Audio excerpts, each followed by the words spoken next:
Everyone, Andy Boy here, and it is time for the Olympics. Well, not really the actual Olympics, but we now have a Mario and Sonic Olympic Games, which is I believe is the tradition. Anytime the Olympics come out, there's a Mario and Sonic game, and now it's finally on the Switch. So now let's see what's fun and frustrating with Mario and Sonic at the Olympics, Tokyo 2020.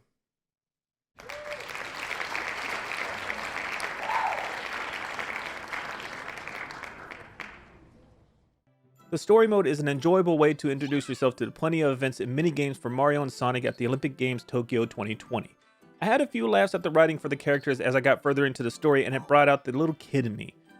The way it switches back and forth between 3D and 2D worlds for the action keeps it interesting and never boring.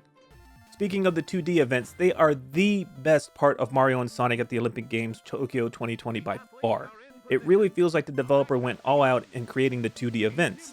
There's way more voiceover from the announcer in the 2D events that had me saying, wow, they really went the extra mile for this mode. The mixing of the 8-bit and 16-bit graphics for the characters is a weirdly satisfying sight to witness for me. Even though all the characters didn't get the retro treatment to be in the 2D mode, I was having too much fun to really care about the limited character selection.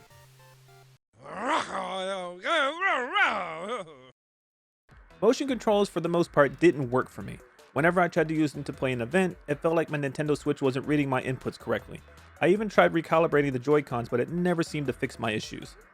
The only event that motion controls worked enough for me to enjoy playing was Archery.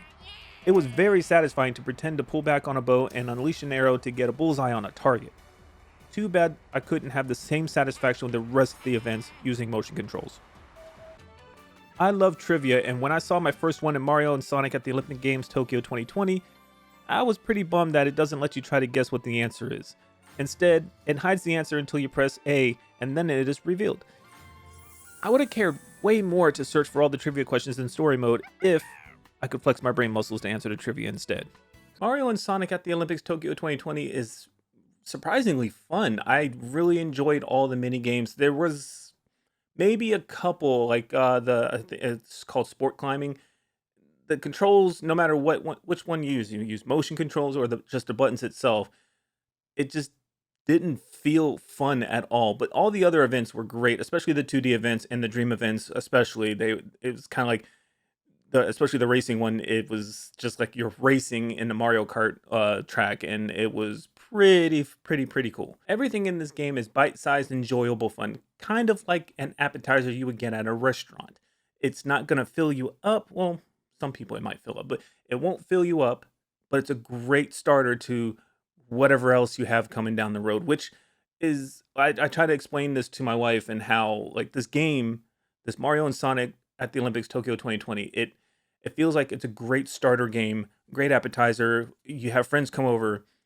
This is the first game you pop on. Let's play some Olympic events, even if it's not the Olympic. How about if it's like 2 years down the road? You're like, all right, let's pop this game in. It has some really good, fun mini games and events. So you pop that game in, you sit there and play it, you have a little bit of fun, get everybody warmed up, and then you pop in something else like, like Mario Kart or Mario Party, or you can do whatever else Nintendo Switch game is out there that has a bunch of party game or has a bunch of, mini games and just something that you would play at a party like Just Dance. I'm pretty sure a lot of people would play that. But Mario and Sonic at the Olympics Tokyo 2020 is a great starter game, but just go into it knowing that it's not going to be something you're going to sit down and play.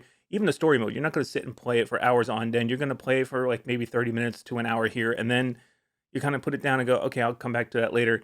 It's best enjoyed in bite-sized portions. At $60, it's kind of like a hard recommendation because, again, it is a mini game collection. Story mode is there, but there's not enough meat in the story to really justify spending the $60 on this essential minigame collection. So if you can find it a little bit cheaper, I'd like 50, 40, definitely at least $50.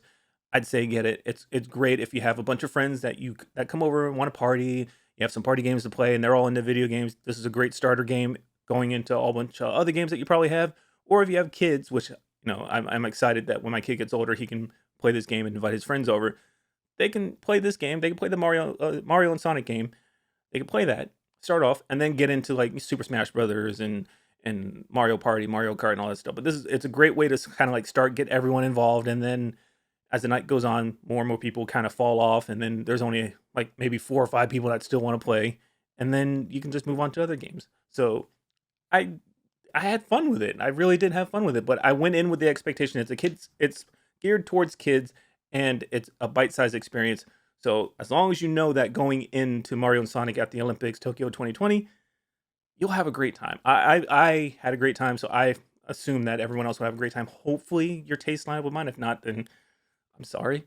So thanks for watching. Hope you all enjoyed. Have a great rest of your day, morning, evening, wherever you are, and I will see you in the next video. Goodbye.